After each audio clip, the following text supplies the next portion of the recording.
Afternoon. Last class में हम लोगों ने प्रेजेंटेशन का टॉपिक किया था।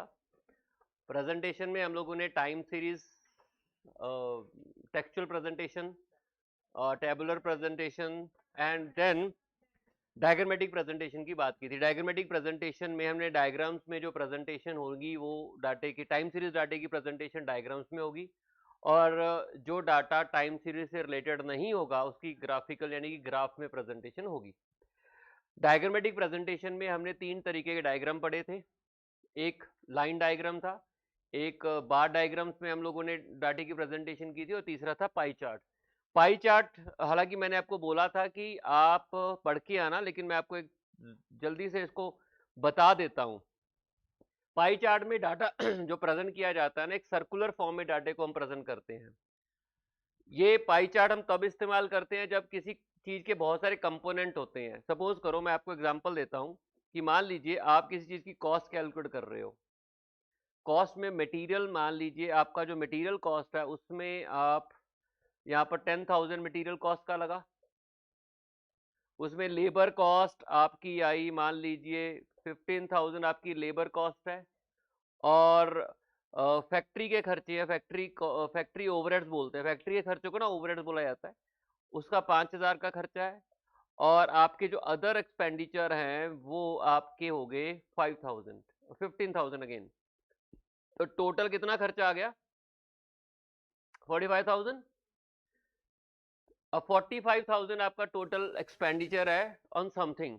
अगर आपको इस 45,000 को उसके कंपोनेंट्स के साथ प्रेजेंट करना है, 45,000 किसी चीज की कॉस्ट है, और अगर आप इस 45,000 को किसी उसके कंपोनेंट के साथ प्रेजेंट करना चाहते हो, तो पाई चार्ट एक सूटेबल मेथड है। ठीक है, तो कैसे प्रेजेंट करेंगे? हर एक कंपोनेंट की ना डिग्री निकाल लेंगे। तो मटेरियल कॉस्ट की डिग्री निकालेंगे। कैसे निकालोगे? 10,000 डिवाइडेड बाय 45,000 इंटू 360, डिग्रीज निकाल लेंगे हर एक की।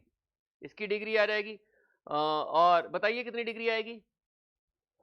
अरे कैलकुलेटर पे मेजर कर लो, कितनी डिग्री आएगी?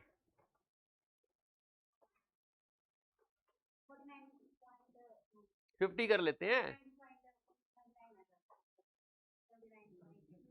50% हो गया, सॉरी डिग्री 50 होगी। क्या हो गया? 80 डिग्री होगी। उसके बाद लेबर कॉस्ट की डिग्री निकाल लेते हैं। 15,000 डिवाइडेड बाय 45 इंटू 360, तो 120 आ जाएगा। इसकी 120 की डिग्री होगी। ठीक है, और फिर फैक्ट्री के खर्चे, factory overhead 5,000 divide by 45,000 into 360, 40 degree ये हो गया। और अदर एक्सपेंसेस हो गए आपके 15,000 डिवाइड बाय 45,000 इंटू 360, ये 120 डिग्री। तो इस तरीके से हमने डिग्रीज निकाल ली, और अगर आप डिग्रीज का टोटल करोगे 360 डिग्री है। हम क्या करेंगे, एक सर्कल बना लेंगे। ठीक है, सर्कल पे मान लीजिए मैंने मटेरियल कॉस्ट को रिप्रेजेंट करना है, आपके पास डी होनी चाहिए, डी से डिग्री बना दीजिए। आई थिंक 80 डिग्री इतने के आसपास आएगी, ये 80 डिग्री आ गया। इसको हम इस कलर से इंडिकेट कर देते कि मटेरियल कॉस्ट है। ठीक है जी, और फिर हम बात करेंगे लेबर कॉस्ट की, 120 डिग्री ऑलमोस्ट इतनी आएगी, अंदाजे से ले रहा हूं। तो ये आपकी 120, इतना तो नहीं आएगा ना, इतना की आएगा। ये आपके पास लेबर कॉस्ट को रिप्रेजेंट कर रहा है, और फिर आपको 40 डिग्री प्रेजेंट करना है, इतना सा 40 डिग्री आ गया मान लीजिए। ये आपको फैक्ट्री के खर्चे रिप्रेजेंट हो गए, और बाकी जो 120 डिग्री है वो आपके अदर एक्सपेंसेस हो गए। इस तरीके से आपने एक कॉस्ट के बड़े सारे कंपोनेंट प्रेजेंट कर दिए। ये आपकी टोटल कॉस्ट है, इसको टोटल कॉस्ट बोलते हैं, और ये वाले इसके कंपोनेंट्स हैं। तो जब भी आपने किसी चीज की कॉस्ट को उसके कंपोनेंट के साथ प्रेजेंट करना हो, तो पाई डायग्राम एक सूटेबल प्रेजेंटेशन है। क्या आप कोई और डायग्राम ऐसा बता सकते हो जहां पर हम कंपोनेंट प्रेजेंट करते हैं, कॉस्ट के कंपोनेंट प्रेजेंट करते हैं? जो भी आपने तीन डायग्राम पढ़े, एक लाइन डायग्राम, बार डायग्राम और एक पाई चार्ट। पाई चार्ट में तो किसी कॉस्ट के कंपोनेंट प्रेजेंट होते हैं, ठीक है। कोई और ऐसा डायग्राम जो हमने पढ़ा, सब डिवाइडेड बार डायग्राम में भी हम किसी चीज के कॉस्ट के कंपोनेंट को प्रेजेंट कर देते हैं, कल की क्लास में पढ़ा था हम लोगों ने। ठीक है, तो आइए मैं पढ़ देता हूं।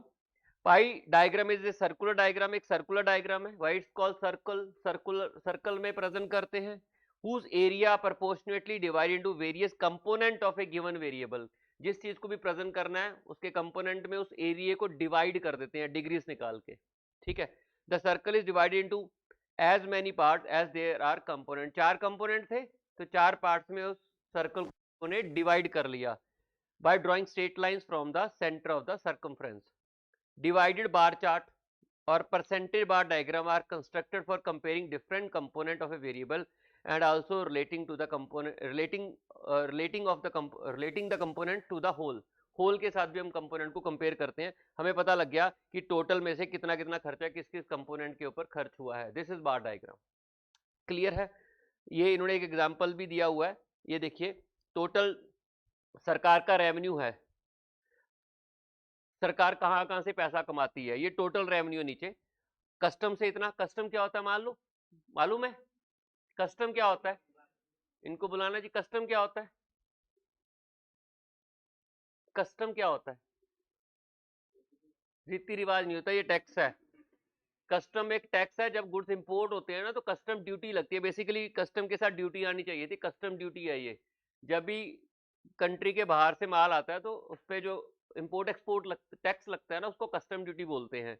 तो सरकार को कस्टम ड्यूटी से 80 मिलियन का रेवेन्यू हो रहा है, एक्साइज से 190 मिलियन का हो रहा है, इनकम टैक्स से 160 मिलियन का हो रहा है, कॉर्पोरेट टैक्स से 75 मिलियन का हो रहा है और मिसलेनियस से आपको 35 मिलियन का हो रहा है। टोटल मिला के सरकार का रेवेन्यू है। तो हमने अब देखो ये सारे रेवेन्यू के कंपोनेंट है, these are the components of revenue. अब इसको इन्होंने क्या कर दिया, एक सर्कल के फॉर्म में प्रेजेंट कर दिया। टोटल रेवेन्यू में किसका कंट्रीब्यूशन सबसे ज्यादा है? इसका कंट्रीब्यूशन सबसे ज्यादा है, एक्साइज का कंट्रीब्यूशन सबसे ज्यादा है। ठीक है, तो जब भी आपने टोटल के साथ उसके कंपोनेंट को प्रेजेंट करना हो ताकि ईच कंपोनेंट एक दूसरे के साथ कंपैरिजन भी हो रहा है और साथ में ईच कंपोनेंट का टोटल के साथ भी कंपैरिजन हो रहा है, तो इसलिए इसको पाई चार्ट का हम लोग इस्तेमाल। उसके बाद अगर डाटा टाइम सीरीज है, टाइम सीरीज का डाटा है, फिर तो हम डायग्राम में प्रेजेंट कर देते हैं। अगर डाटा टाइम सीरीज का नहीं है, डाटा रिपीट कर रहा है अपने आप को, तो उसकी प्रेजेंटेशन हम डायग्राम्स पे नहीं करते हैं, उसकी प्रेजेंटेशन के लिए हम ग्राफ्स का सहारा लेते हैं। मैं दोबारा रिपीट कर रहा हूं, अगर आपको याद होगा हमने स्टैटिस्टिक्स को जब पढ़ा तो उसमें 2 डेफिनेशन थी, एक प्लूरल सेंस की, एक सिंगुलर सेंस की। प्लूरल सेंस में एक फीचर थे स्टैट्स के, वो सारे के सारे पढ़ लिए। उसके बाद सिंगुलर सेंस की जब हमने डेफिनेशन शुरू की तो सिंगुलर सेंस में स्टेप्स थे कि स्टैट्स काम कैसे करता है, जिसमें सबसे पहले हम लोगों ने क्या किया था, कलेक्शन किया था। कलेक्शन के बाद ऑर्गेनाइजेशन और फिर प्रेजेंटेशन था और फिर एनालिसिस है, फिर देन इंटरप्रिटेशन है। तो कलेक्शन तो हम ऑलरेडी कर चुके हैं, वो वाला टॉपिक हमारा कंप्लीट हो गया। ऑर्गेनाइज करने का भी हो गया, ऑर्गेनाइज में हमने क्या किया था, एक स्क्रूटनी का स्टेप पढ़ा था और देन क्लासिफिकेशन पढ़ी थी, वो ऑर्गेनाइज करने का स्टेप था कि डाटे को हम ऑर्गेनाइज करेंगे। और फिर अगला स्टेप था कि हम उस डाटे को प्रेजेंट करेंगे। प्रेजेंट करने के लिए मैंने आपको बोला था 3 मेन तरीके हैं डाटे को प्रेजेंट करने के। एक, आप टेक्स्ट फॉर्म में उस डाटे को लिखो, टेक्सचुअल प्रेजेंटेशन। फिर उसके मेरिट डिमेरिट देखे थे कि क्या बेनिफिट होता है कि डाटे को टेक्स्ट फॉर्म में प्रेजेंट करने का, बेनिफिट क्या होता है, नुकसान क्या होता है। टेक्सचुअल प्रेजेंटेशन के बाद हम लोगों ने टेबुलर, टेबल में डाटे को प्रेजेंट करेंगे, वो भी हम लोगों ने किया। और तीसरा आता है आपका कि हम विजुअल फॉर्म में प्रेजेंट करेंगे। तो विजुअल फॉर्म में एक डायग्रामेटिक प्रेजेंटेशन, एक ग्राफिकल प्रेजेंटेशन। डायग्रामेटिक प्रेजेंटेशन उस डाटे के लिए होती है जो टाइम सीरीज वाला डाटा होता है, जिसमें वेरिएबल इंडिपेंडेंट होते हैं, उसकी वैल्यूज दी होती है। जैसे मैंने आपको बोला था मंडे ट्यूसडे वेडनेसडे दिया हो, मंथ वाइज डाटा दिया हो, ईयर वाइज डाटा दिया हो, रोल नंबर वाइज डाटा दिया हो, आपके नाम के हिसाब से डाटा दिया हो, तो एक टाइम सीरीज का डाटा है। उसमें ना चीजें रिपीट नहीं होती हैं। आपका नाम रिपीट थोड़ा ना होगा, किसी और बच्चे का नहीं होगा, है ना। इनका नाम दीपांशी है तो कोई बच्चा है दीपांशी नाम का, अगर होगा तो डिफरेंट पर्सन है। यही दीपांशी रिपीट नहीं होगी तो फ्रिक्वेंसी वाला नहीं ना, क्या होना भी नहीं चाहिए रिपीट, एक कोई बर्दाश्त कर ले बहुत है घर वाले, है ना। तो मतलब रिपीट जो है वो नहीं हो रहा। टाइम सीरीज डाटा, अब आज आज डेट कौन सी है, पर्टिकुलर डेट है कौन सी है, 23 तारीख है, तो 23 तारीख जनवरी टू फरवरी 23 फरवरी 21 दोबारा रिपीट नहीं होगी। तो ये वाला डाटा टाइम सीरीज वाला डाटा है, यहां पर जो वेरिएबल है जिसकी वैल्यू आप कैलकुलेट कर रहे हो बार बार रिपीट नहीं होगा। अगर यहीं पर वेरिएबल अपने आप को रिपीट कर रहा है उसे बोलते हैं फ्रीक्वेंसी डिस्ट्रीब्यूशन वाला डाटा, और उसको प्रेजेंट करने के लिए हम ग्राफ्स का यानी कि ग्राफिकल प्रेजेंटेशन का इस्तेमाल करते हैं। अब ग्राफिकल प्रेजेंटेशन करने से पहले, समझने से पहले हम फ्रीक्वेंसी डिस्ट्रीब्यूशन को पढ़ेंगे, ठीक है जी। फ्रीक्वेंसी डिस्ट्रीब्यूशन को बिना पढ़े हम ग्राफिकल प्रेजेंटेशन को समझ नहीं सकते। वी हैव टू अंडरस्टैंड कि ग्राफिकल प्रेजेंटेशन आपकी क्या होती है, सॉरी फ्रीक्वेंसी डिस्ट्रीब्यूशन हमें समझना पड़ेगा। अगर आपको फ्रीक्वेंसी डिस्ट्रीब्यूशन समझ में आता है तो फिर हम उसके प्रेजेंटेशन की बात करेंगे। फ्रीक्वेंसी डिस्ट्रीब्यूशन इसकी जरूरत तब पड़ती है जब वेरिएबल अपनी वैल्यूज को बार बार रिपीट करता है। वेरिएबल दो तरीके का होता है। कौन से दो तरीके का वेरिएबल होता है? एक डिस्क्रीट, एक कॉन्टिन्यूस। डिस्क्रीट वेरिएबल में जो चेंज आते हैं, अगर तो कांस्टेंट स्टेप से चेंज आता है, मैंने बोला वेरिएबल का मतलब ही है जो चेंज होता हो, वेरिएबल का मतलब ही जो वेरी करता हो, जो अपनी वैल्यूज को बदलता रहता हो। तो अगर वेरिएबल एक कांस्टेंट स्टेप से बदलता है कि भाई देखो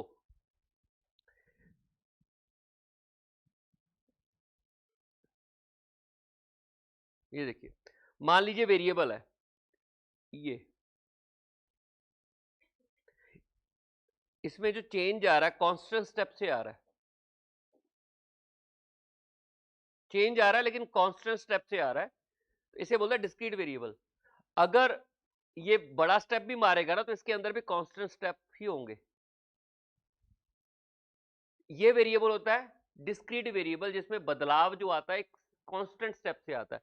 दूसरा वेरिएबल होता है कंटिन्यूस वेरिएबल, जो कौन सी वैल्यू अटेन कर ले उसमें पता ही नहीं है, कितनी छोटी से छोटी वैल्यू भी ले जाएगा वो, अब यू कांट डिफाइन, किसी भी वैल्यू को अटेन कर सकता है। सपोज करो अगर डिस्क्रीट वेरिएबल है 0 to 10 के बीच में, डिस्क्रीट वेरिएबल है उसमें बदलाव आ सकता है, वो 1 बन सकता है, वो 2 बन सकता है, वो 3 बन सकता है, वो 4 बन सकता है, वो 5 बन सकता है। अगर उसमें एक एक का चेंज आएगा तो 10 स्टेप्स ले सकता है 0 से लेके 10 के बीच में, डिस्क्रीट वेरिएबल है।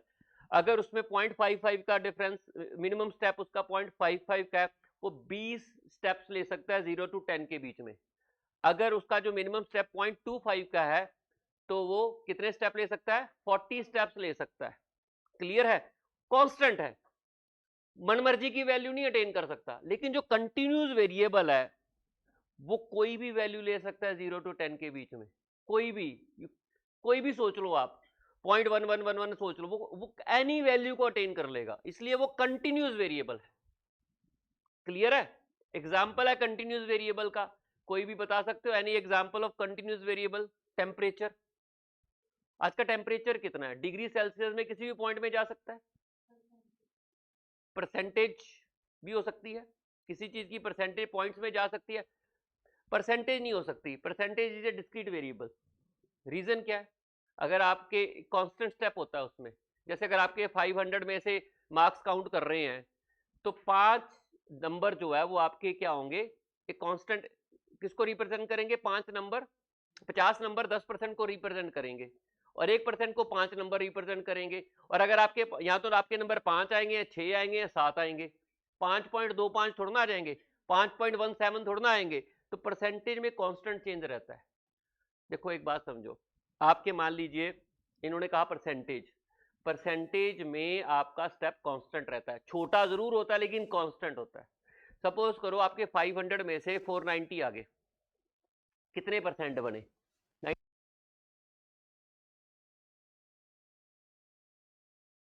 चेक कर लो, 98% बनेंगे। अगर आप 91 बन गए, अगर आपके 491 हो गए तो 98.20% बन गया है ना, 98.20 हो गया।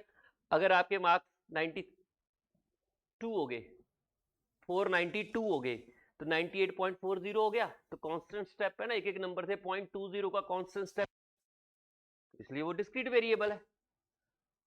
आपने कभी सोचा है, सुना है कि मार्क्स में परसेंटेज आई है बंदे की 49.111134? नहीं होती भाई, मार्क्स में नहीं होती।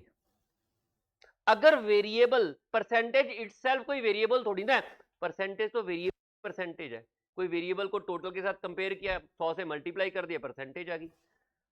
तो मतलब कोई भी वेरिएबल डिस्क्रीट तभी होता है जब उसमें कांस्टेंट स्टेप का चेंज होता है, और कंटिन्यूस होता है कि उसमें कोई भी चेंज आ सकता है। मैंने बोला टेम्परेचर क्या है आज का, तो जब आपने टेम्परेचर की बात की तो टेम्परेचर आपके माइंड मन में होगा कि 4 डिग्री सेल्सियस है, बट वो एग्जैक्ट 4 नहीं है, 4 पॉइंट समथिंग है, और कल 4 पॉइंट समथिंग कुछ और होगा, और परसों 4 पॉइंट समथिंग कुछ और हो सकता है, कोई भी वैल्यू ले सकता है। पर आपका वेट, आप बोलते हो कि 57 केजी है, वो तो आप राउंड ऑफ करके बोल रहे हो 57 केजी, वो कितना भी पॉइंट्स में जा सकता है। अगर एग्जैक्ट टूल यूज करोगे ना तो पॉइंट्स में होगा, और एवरीडे आपका वेट चेंज होता है माइन्यूटली, उसमें कोई कांस्टेंट अपनी, हम बोलते हैं कि 57 की जगह 58 हो गया, वो तो हम यूज कर लेते हैं, लेकिन अगर आप एग्जैक्ट मेजर करोगे तो उसमें बदलाव इतना छोटा आता है कि पता नहीं चलता। हमारे पास टूल्स नहीं है उसको मेजर करने के। लेकिन अगर आप बोलोगे वेट डिस्क्रीट वेरिएबल है, तो गलत बोल रहे हो। Weight is not a discrete variable, weight कोई भी वैल्यू अटेन कर सकता है। You think of any value weight, आप 57 से लेके 58 के बीच में कोई भी वैल्यू को सोच लो, एनी वैल्यू, कितनी वैल्यूज आ सकती है 57 से 58 के बीच में? इन्फिनिटी आ सकती है। तो you think of that value, आपका वेट उतना हो सकता है। अगर आप एग्जैक्ट मेजर करो साइंटिफिकली, टूल्स का इस्तेमाल करके, वेइंग मशीन का इस्तेमाल करके मेजर करोगे, तो वो कोई भी वैल्यू आ सकती है। तो weight is again a continuous variable. Number of student in a class is a discrete variable. आधा थोड़ी ना क्लास में आएगा, आइधर 45 बच्चे होंगे या 46 बच्चे होंगे या 47 होंगे। अब बोलोगे सर 42.45 हो सकते हैं, देख लो, बाजू बूजू काट के भेजनी हो तो भेज लो, हम काउंट कर लेंगे उसको 0.25 में। नहीं हो सकता ना, तो वो वेरिएबल क्या है? Discrete variable. आई होप आपको क्लियर हो गया होगा। ठीक है, तो कहते हैं कि वेरिएबल वो है, पहले वेरिएबल को डिफाइन किया गया, पहले तो रॉ डाटा को डिफाइन किया गया। रॉ डाटा क्या है? जो आपने डाटा इकट्ठा किया वो रॉ है, ठीक है, जिसको हमने एक ऑर्गेनाइज नहीं किया, जिसको हमने सही तरीके से, ओरिजिनल अनऑर्गेनाइज डाटा है, ओरिजिनल फॉर्म में जो डाटा है। उसके बाद वेरिएबल क्या होते हैं? अब डाटा वेरिएबल वो जो वेरी करता है, और एट्रीब्यूट्स क्या होते हैं? क्वालिटीज होते हैं। स्टैट्स में हम वेरिएबल और एट्रीब्यूट्स दोनों को पढ़ते हैं। वेरिएबल को, वो जो वैल्यूज हो रही हैं वो वेरिएबल हमने स्टडी करनी है, क्योंकि वेरिएबल डाटा नंबर में एक्सप्रेस होता है, तो जो चीज नंबर में एक्सप्रेस है स्टैट्स में हम उसको स्टडी करते हैं। और जो एट्रीब्यूट्स होते हैं वो क्वालिटीज होती हैं। स्टैट्स में हालांकि क्वालिटीज को हम नहीं पढ़ते, बट हम उसको क्या करते हैं, नंबर्स देके उस क्वालिटीज को भी नंबर में कन्वर्ट कर लेते हैं, रैंक दे देते हैं, ठीक है, और उसको भी स्टडी करते हैं। तो वेरिएबल दो तरीके के हो गए, डिस्क्रीट एंड कंटिन्यूस, मैंने आपको बता दिया। क्लियर? अब इस वेरिएबल्स को प्रेजेंट करने के लिए सीरीज का सहारा लेते हैं, इंडिविजुअल सीरीज, डिस्क्रीट सीरीज और कंटिन्यूस सीरीज। जो वेरिएबल्स होते हैं ना उसको प्रेजेंट करते हैं हम, कैसे प्रेजेंट करते हैं?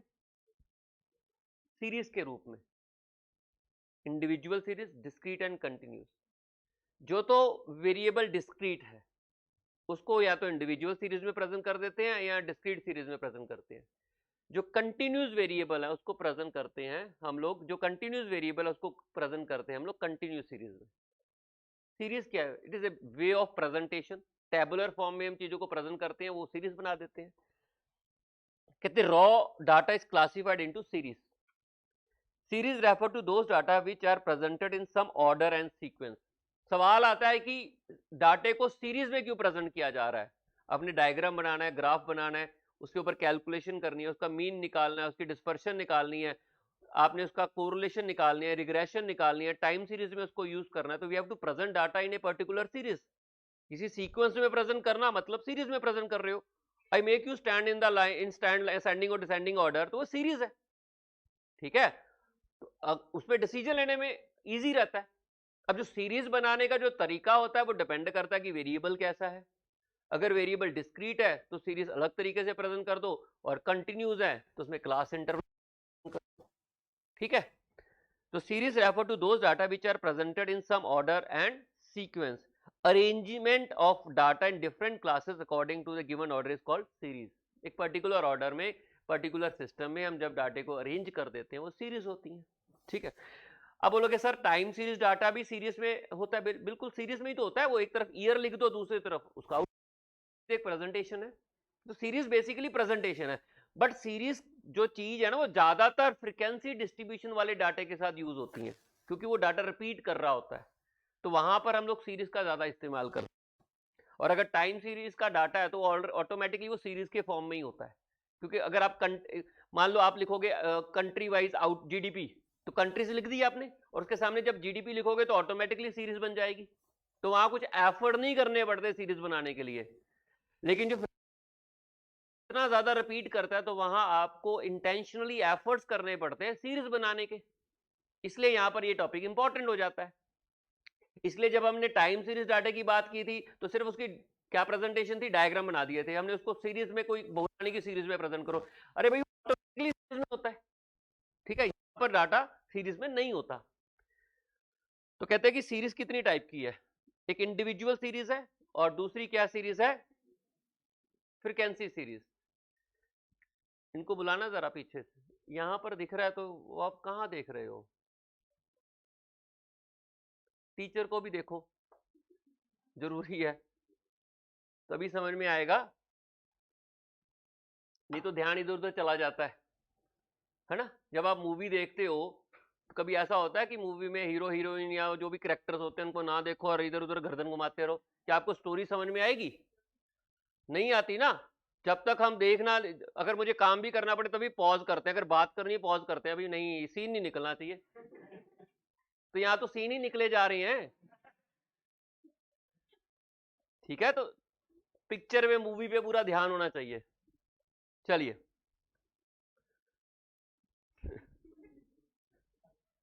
चलिए आगे, तो एक इंडिविजुअल सीरीज है, दूसरी क्या है, फ्रीक्वेंसी सीरीज। इंडिविजुअल सीरीज में डाटा वो होता है जो रिपीट नहीं कर रहा, वो इंडिविजुअल सीरीज में प्रेजेंट हो जाता है, बेसिकली टाइम सीरीज वाला डाटा हो गया। और जो जिसमें जो डाटा अपने आप को रिपीट कर रहा है उसको फ्रीक्वेंसी सीरीज में प्रेजेंट कर देते हैं। अब फ्रीक्वेंसी सीरीज जो है वो दो तरीके की होगी, डिपेंड करता है वेरिएबल की नेचर क्या है। अगर आपका वेरिएबल डिस्क्रीट है तो जनरली उसको हम डिस्क्रीट सीरीज में प्रेजेंट कर देते हैं, हालांकि उसको हम कंटिन्यूस सीरीज में भी प्रेजेंट कर सकते हैं।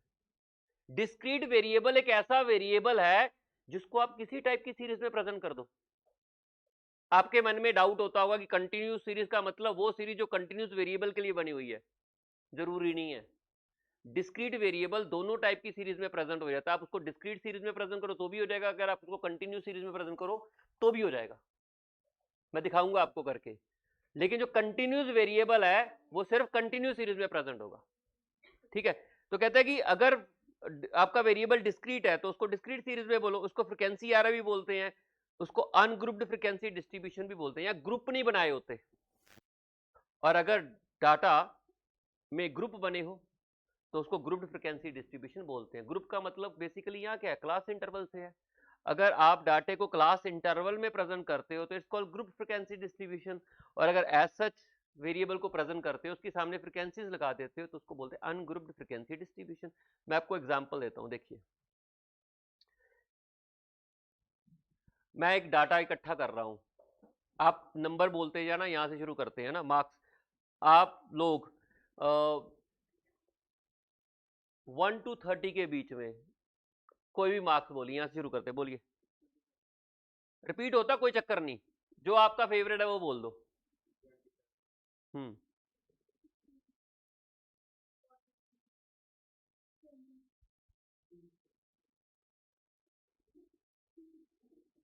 15।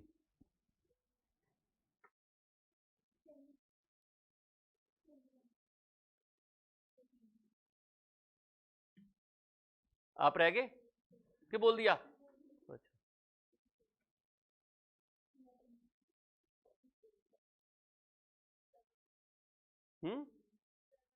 अच्छा, हाँ जी।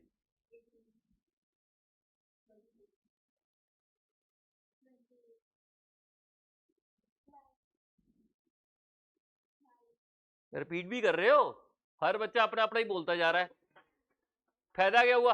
इसको बनाओ तो फ्रीक्वेंसी फ्रीक्वेंसी रिपीट तो करो इसको,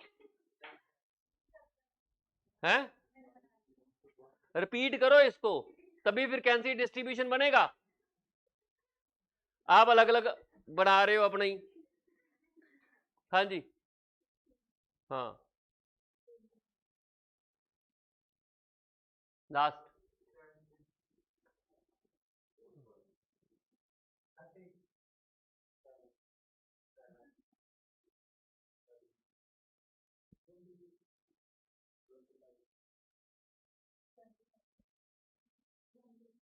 चलो इतना बहुत है, चलते हैं आगे। अब देखिए ये केवल फ्रीक्वेंसी डिस्ट्रीब्यूशन वाला डाटा हो गया क्योंकि रिपीट कर रहा है। अब इसको प्रेजेंट करने के दो तरीके हैं, ये डिस्क्रीट है, ये वेरिएबल है। मान लीजिए ये मार्क्स है, जिसने जैसे बताए मार्क्स ये आपके आए हैं, आपने ही चुने हैं, ठीक है, नहीं नहीं मार्क्स हैं। तो ये मार्क्स हैं आपके। अब इसको प्रेजेंट करने के लिए हमारे पास दो तरीके हैं, किसी ने दो भी चुना हुआ है।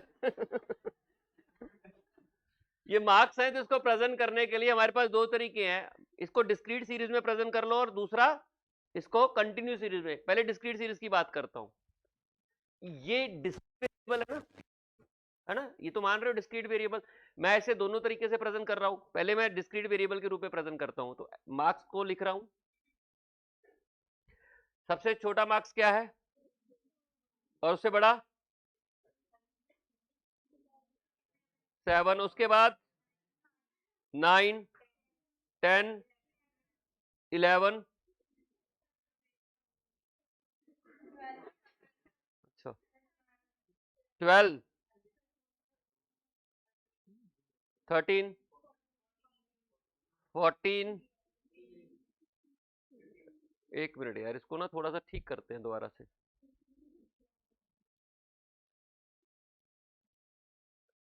यहां लिखते हैं मार्क्स।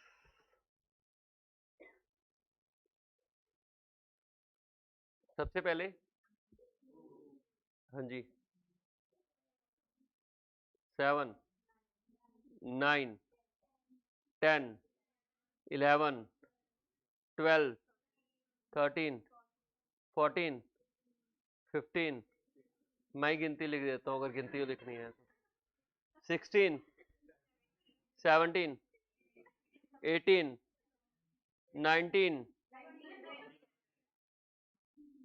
19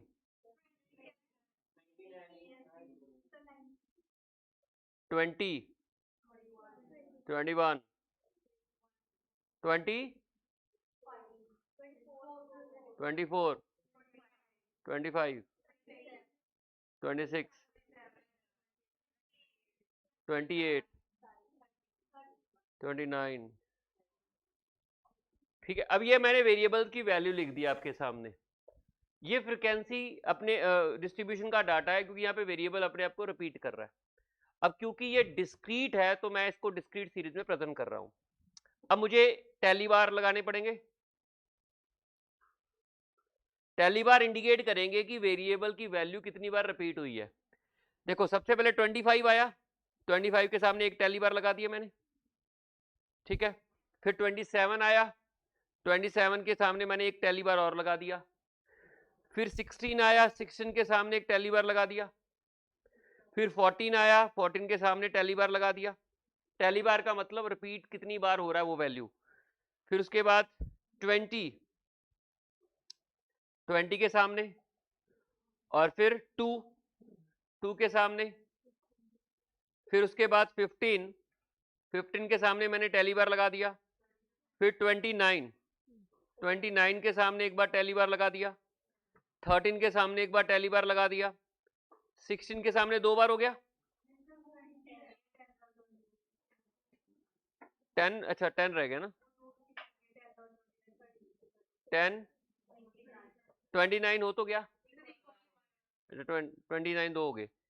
उसके बाद 13 हो गया, 16 को मैंने 2 बार कर दिया। 11 15 7 18 24 28, 12, 9, 16, 3 बार हो गए, 29, 3 हो गए, 17, 21, 30, 30, हाँ जी, 7, 13, 26, 25, 27, 20। तो ये मैंने टैली बार्स लगा दिए। बेसिकली ये टैली बार इंडिकेट कर रहे हैं कि वैल्यूज कितनी बार रिपीट हो रही हैं, और इन्हीं टैली बार्स को बोलते हैं फ्रीक्वेंसीज। इसकी फ्रीक्वेंसी कितनी आई 1, इसकी कितनी आई 2, 1, 1, 1 आ गई, इसकी भी 1 आ गई, इसकी 2, ये 1, 2, ये 3, 1, 1, 2, 1, 1, 2, 1, 2, 1, 3 एंड 1। तो अब देखो ये आपकी डिस्क्रीट सीरीज बन गई है, ठीक है। तो इसमें हम लोग ये इस चीज को मिटा देते होते हैं, और आपके सामने जो सीरीज आती है वो बेसिकली इस फॉर्म में आ जाती है।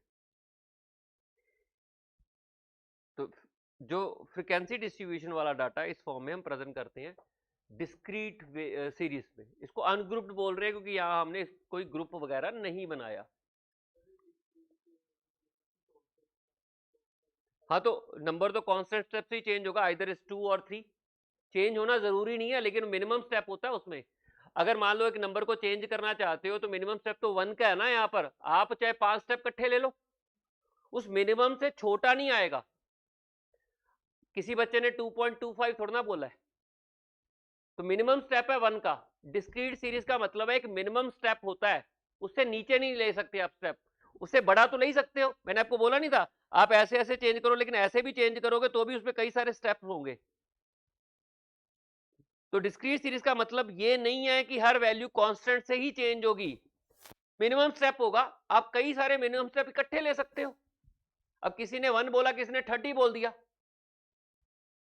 तो 1 से बीच में 30 के बीच में 29 स्टेप्स ले लिए इकट्ठे, ठीक है।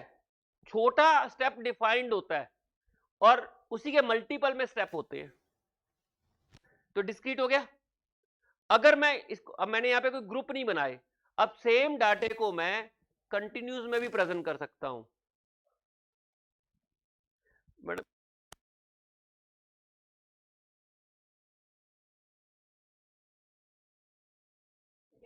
हाँ, किसकी क्लास है, कोई बात नहीं। अब कंटिन्यूस सीरीज में हम ग्रुप बना देते हैं। यहां पर आपको ग्रुप बनाने पड़ेंगे। अब ग्रुप कैसे बनेगा, अरे कैसे 0 to 10, धक्का कोई। आप देखो सबसे पहले रेंज निकालो, रेंज ऑफ डाटा। डाटे की रेंज क्या है, रेंज का मतलब होता है लोएस्ट से लेके लार्जेस्ट वैल्यू क्या है। लार्जेस्ट वैल्यू है आपकी 30 और लोएस्ट वैल्यू है 2। तो रेंज आपकी डाटे की आती है 28, ठीक है जी, 28। तो आपने 28 की रेंज को प्रेजेंट करना है। पहला स्टेप होता है जब भी आपने ग्रुप फ्रीक्वेंसी डिस्ट्रीब्यूशन करनी है तो आपको पहले रेंज निकालनी पड़ती है कि डाटे की रेंज क्या है। अब रेंज पता लगी, आप उसको कितने ग्रुप्स में प्रेजेंट करना चाहते हो। तो दूसरा स्टेप होता है नंबर ऑफ ग्रुप्स, बताओ कितनों में प्रेजेंट करना चाहते हो, नंबर ऑफ ग्रुप्स। कितने ग्रुप्स में डाटे को प्रेजेंट करना चाहते हो, 5, 10, ये डिपेंड करता है। बताइए कितने ग्रुप में प्रेजेंट, 5 में, 7 में करना चाहते हो, जल्दी करते हैं, 28 डिवाइड बाय 5, एक ग्रुप का साइज कितना आ गया, नंबर ऑफ ग्रुप 5 हो गए। 7 कर लूं, लो 7 ग्रुप्स में प्रेजेंट करना चाहते हो। ये you have to define this, कितने ग्रुप्स में प्रेजेंट करना चाहते हो। और तीसरा आएगा साइज ऑफ ग्रुप क्या रहेगा, वो ऑटोमेटिकली आ जाएगा। अगर आप 28 की रेंज को 7 ग्रुप्स में प्रेजेंट करना चाहते हो तो हर ग्रुप की वैल्यू 4 होगी, मतलब ग्रुप का जो डिफरेंस होगा वो 4 का होगा, ठीक है। तो अब आपको ये चीज पता लगी। अगर आपको ये चीज पता लगी तो अब आप उसको कंटिन्यू सीरीज में प्रेजेंट कर दोगे।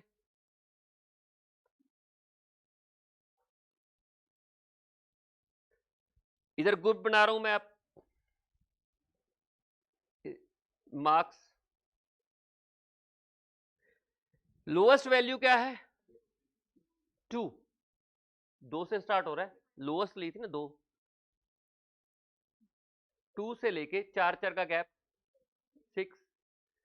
6 से लेके 10 से लेके 14 से लेके 18 से लेके 22 से लेके 26 से लेके, तो आप देखो कितने ग्रुप बन गए, 7 बन गए। और इस ग्रुप की खास बात पता है क्या होती है, इस क्लास में ये हर एक ग्रुप में अपर लिमिट को एक्सक्लूड करना होता है और लोअर को करना होता है। हर एक ग्रुप में अपर लिमिट को नहीं काउंट करना, लोअर को काउंट करना है। अपर लिमिट अगले ग्रुप में काउंट होगी। तो चलो टैली बार लगाएं। अब टैली बार सबसे पहले 25 है, कौन से ग्रुप में फॉल करेगा, सॉरी गलत बोल दिया, गलत कर दिया मैंने, ऊपर वाले में, ठीक है। उसके बाद 27 इसमें, उसके बाद 16 यहां पर, उसके बाद 14 इसी में, इसमें नहीं फॉल करेगा, इसमें नहीं फॉल करेगा 14। मैंने बोला अपर लिमिट काउंट नहीं करनी है आपने, अपर लिमिट क्योंकि ओवरलैपिंग है ना, हर ग्रुप की हर क्लास की अपर लिमिट और अगली क्लास की लोअर लिमिट ओवरलैप कर रही है, तो एक जगह छोड़ना पड़ता है ग्रुप में, ठीक है। तो हम अपर लिमिट को छोड़ते हैं। उसके बाद 14 हो गया, 20 कहां आएगा, यहां आएगा। उसके बाद 2, उसके बाद 15 यहां आएगा। उसके बाद 29 लास्ट में आएगा। 10 कहां आएगा, यहां आएगा। उसके बाद अगेन 29 लास्ट में आएगा। 13 कहां आएगा, यहां आएगा। 16 कहां आएगा, यहां आएगा। उसके बाद 11 कहां आएगा, यहां आएगा। 15, अब ये ऐसे है ना, पांचवें को ऐसे इंडिकेट कर देते हैं, क्रॉस कर देते हैं, ठीक है, 5 हो गए। उसके बाद 7 कहां आएगा, यहां आएगा। उसके बाद 18 यहां आएगा। उसके बाद 24 यहां आएगा। 28 यहां आएगा। उसके बाद 12 यहां आएगा। उसके बाद 9 कहां आएगा, ये आएगा 9। 16 ऑफ कोर्स यहां आएगा, एक और लग गया ना। उसके बाद 29, लो जी ये भी क्रॉस हो गया, 5 हो गए यहां पर, ठीक है। उसके बाद 17 कहां आएगा, 17 यहां आ गया। उसके बाद 21 यहां आएगा। 30 यहां आएगा। 7 यहां पर हो गया। 13 अगेन आपका यहां पर हो गया, क्रॉस हो गया। उसके बाद 26 ये वाला हो गया। 25 यहां पर हो गया। 27 अगेन यहां पर हो गया। और 20 यहां पर हो गया। क्लियर है। अब आप इसको टोटल कर लो, जो आप इसको टोटल करोगे वही इसकी फ्रीक्वेंसीज बन जाएगी। तो फ्रीक्वेंसी देखो क्या बनेगी, 1 3 5 7 4 3 8। तो इस तरीके से आपने डिस्क्रीट सीरीज को डिस्क्रीट में भी प्रेजेंट कर दिया और कंटिन्यूस में भी प्रेजेंट कर लिया, मतलब ग्रुप में भी बना प्रेजेंट कर दिया आपने, उसको अनग्रुप में भी प्रेजेंट कर दिया। क्लियर है। कल को हम कंटिन्यूस वेरिएबल की बात करेंगे। उम्मीद है आज आपको ये बात समझ में आ गई होगी। रेस्ट कल करेंगे। Thank you so much.